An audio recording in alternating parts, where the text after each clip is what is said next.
नमस्कार साथियों, मैं CS भारद्वाज शेखर की बात लाइव में आप सबका स्वागत है। उम्मीद करता हूँ आप सब बेहतर होंगे, मस्त होंगे। राजनीति और फलाना ढिमका की चर्चा बहुत बड़े बड़े लोग हैं, बहुत पत्रकार हैं करने वाले, लेकिन आज हम लोग इससे हटकर एक अलग विषय पर हम लोग आज चर्चा करेंगे।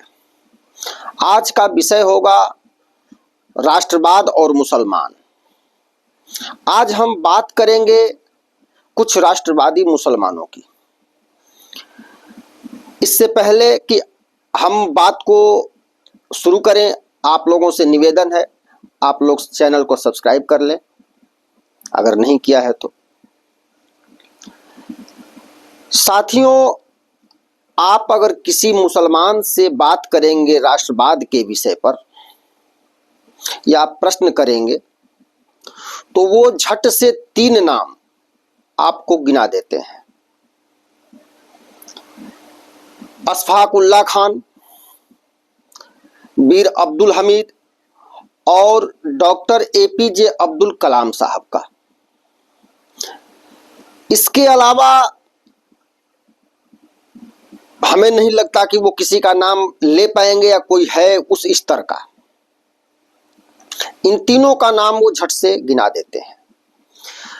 तो आइए आज हम लोग यह देखते हैं कि इन लोगों का वो नाम गिनाते हैं, क्रेडिट लेते हैं, लेकिन इन लोगों का इस्लाम से क्या नाता रहा है, इस्लाम से कितना जुड़ाव रहा है, इस्लाम का इनके जीवन में क्या प्रभाव रहा है, इस्लाम ने इनके जीवन को क्या कभी प्रभावित किया या इस्लाम से ये प्रभावित रहे और ये इस उपलब्धि तक पहुंचे। हम लोग सबसे पहले बात करते हैं अशफाक उल्लाह खान साहब की। अशफाक उल्लाह खान साहब आज़ादी के लड़ाई के एक प्रमुख स्वतंत्रता सेनानी थे।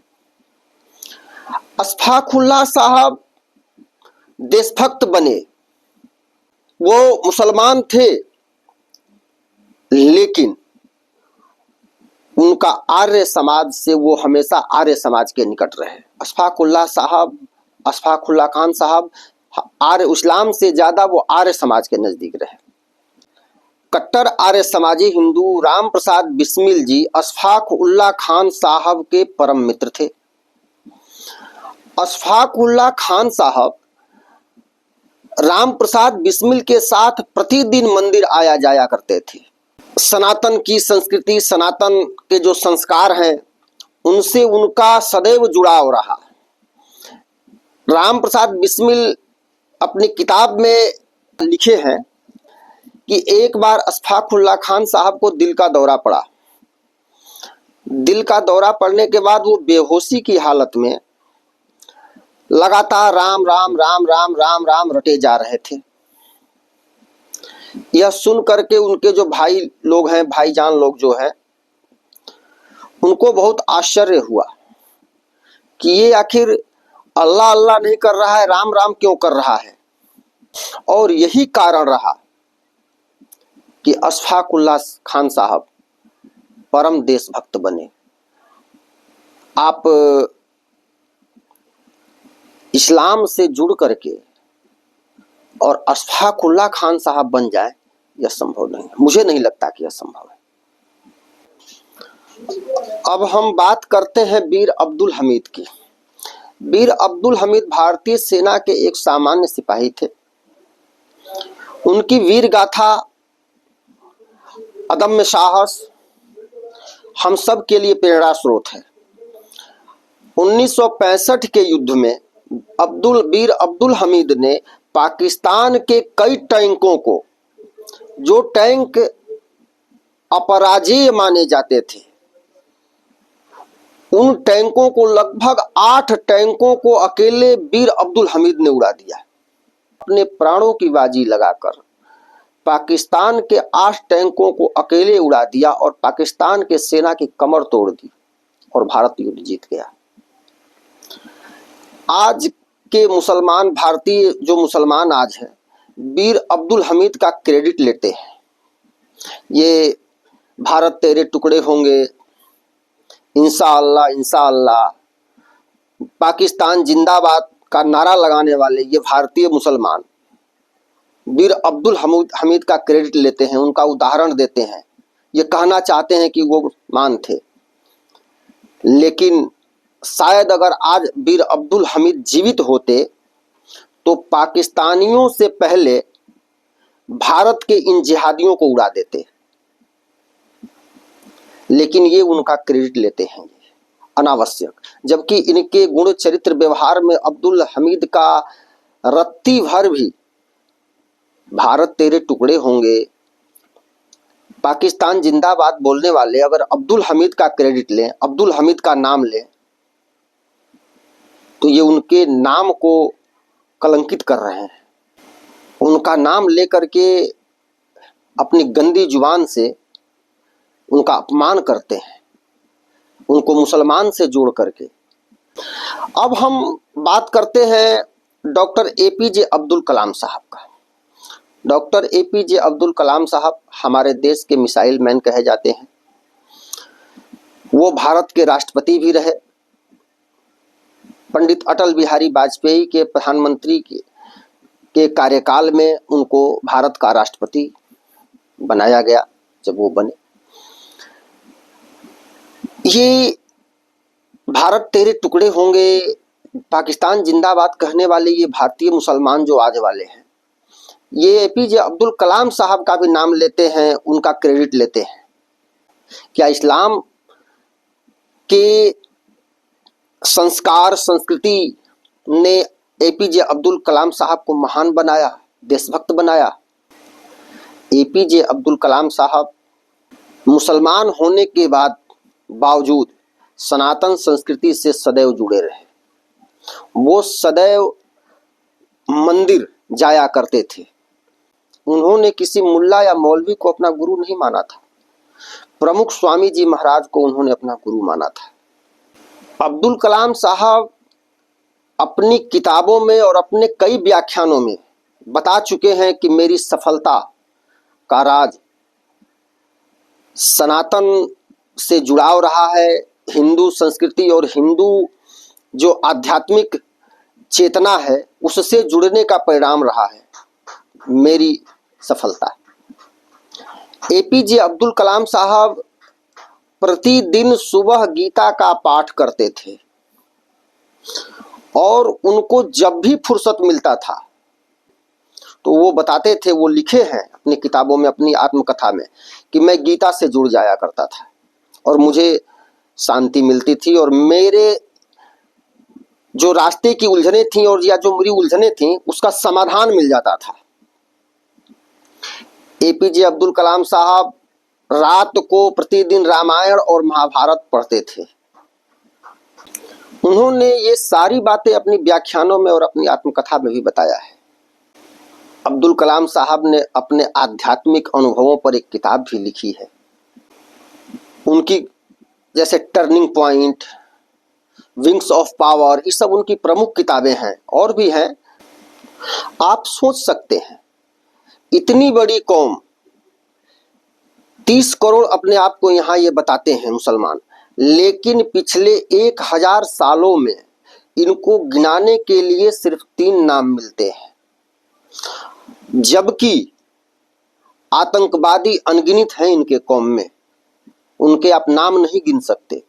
और ये 3 नाम भी ये इस्लाम से जुड़कर इन्होंने यह हासिल किया या इतनी इज्जत पाई इन्होंने, ऐसा नहीं।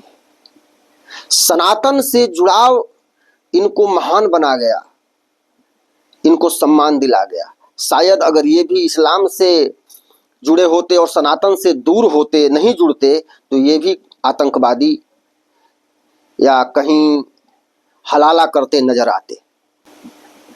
मुसलमान इन तीनों का क्रेडिट तो लेते हैं, लेकिन वास्तव में उनसे ये घृणा करते हैं। राम प्रसाद बिस्मिल ने अपनी आत्मकथा में लिखा है कि अशफाक उल्लाह खान साहब का हिंदू धर्म और आर्य समाज से जुड़ाव के कारण मुसलमान इनको गालियां देते थे और इनको काफिर कह के बुलाते थे। अब्दुल कलाम साहब मुसलमान थे। मुसलमान होते हुए भी हिंदुओं ने कलाम साहब को मंदिर में स्थान दिया, लेकिन मुसलमानों ने उनका बैकआउट किया। इस सफलता के पीछे सनातन संस्कृति और आध्यात्म से जुड़ाव, गीता, रामायण, महाभारत का क्या योगदान है वो अपनी व्याख्यानों में बोलते थे। तो इसके बाद जो कट्टरपंथी मौलाना मौलवी हैं, उनका नेशनल टीवी पर, पत्र पत्रिकाओं में और अपने मजहबी भाषणों में कलाम साहब का बहिष्कार करने को बोलते थे। उनको कई बार इस्लाम से खारिज करने की बात की गई है मुल्ले मौलवियों द्वारा। क्रेडिट लेंगे। अब आप अगर उनसे सवाल पूछेंगे तो वो कहेंगे कि हाँ, अच्छा, ये इनका क्रेडिट लेते क्यों है? 30 करोड़ मुसलमानों में इन 3 के अलावा किसी और का नाम लेने के लिए इनके पास नहीं है।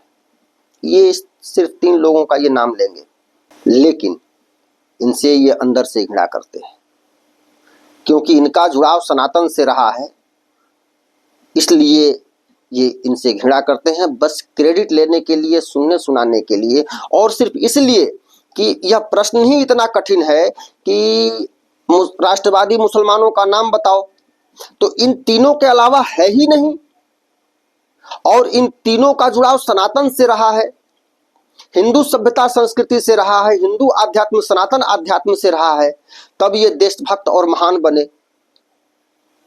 तो अब ले दे कि ये 3 ही नाम इनके पास हैं, तो ये मजबूरी में 3 ही नाम लेते हैं। चूंकि ये जन्म से ये लोग मुस्लिम परिवार में जन्म लिए, तो अब ये इस प्रश्न का उत्तर यही दे करके ये लोग अपनी इज्जत बचाना चाहते हैं, जबकि सच्चाई इसके बिल्कुल परे है। इस्लाम से इन लोगों का कहीं दूर दूर तक इनके जीवन पर प्रभाव नहीं रहा, तब ये लोग राष्ट्रवाद, राष्ट्रभक्त, महान और आदर पाए। अशफाक उल्लाह खान साहब, वीर अब्दुल हमीद और एपीजे अब्दुल कलाम साहब हमारे देश के रत्न थे, इसमें कहीं दो राय नहीं है। लेकिन मुसलमान अगर इनका क्रेडिट लेने का काम करते हैं तो आप उनको यह बताएं कि इस्लाम में अगर ये होते और इस्लाम का प्रभाव इनके जीवन पर होता तो तुम इनका भी नाम नहीं ले पाते। 1000 सालों में इतनी बड़ी कौम और गिनाने के लिए 3 नाम, तुम्हें शर्म नहीं आती है? जबकि आतंकवादी अनगिनत हैं। तो हाजिर जवाबी और तथ्य के साथ मैं सभी हिंदुओं से, सभी नौजवानों से यह अपील करूंगा कि तर्क और तथ्य जानो और इन जिहादियों को मुंहतोड़ जवाब देने का किसी भी सामाजिक मुद्दे पर, राष्ट्रवादी मुद्दे पर, राष्ट्रीय मुद्दे पर, या देश भक्ति के मुद्दे पर, या राष्ट्र की जो बात हो, अगर ये इसमें थोड़ा सा भी अगर यह अपना योगदान बताते हैं तो आप इनको बता सकते हैं कि तुम जिहादी कौम वाले, इन 3 के अलावा कोई नाम गिना के दिखाओ, है ही नहीं। और जिनका इस्लाम से जुड़ाव रहा हो और वो इस प्रकार सम्मानित हुए हों, हो नहीं सकता भाई। जिनके साहब ही हवस के शिकारी थे, जिन्होंने बेटी बहन नहीं चिन्हा, उस कौम में महानता और उस कौम से जुड़ा हुआ आदमी जो उससे प्रभावित होगा वो महान संभव नहीं। तो आज की चर्चा में बस इतना ही। अगली चर्चा में हम लोग ऐसे ही किसी और विषय पर चर्चा करेंगे। तब तक के लिए नमस्कार, बहुत बहुत धन्यवाद। आप सब जुड़े। अगर आप सब ने चैनल को सब्सक्राइब नहीं किया है तो सब्सक्राइब कर लें। जय हिंद, जय भारत, जय सिया राम।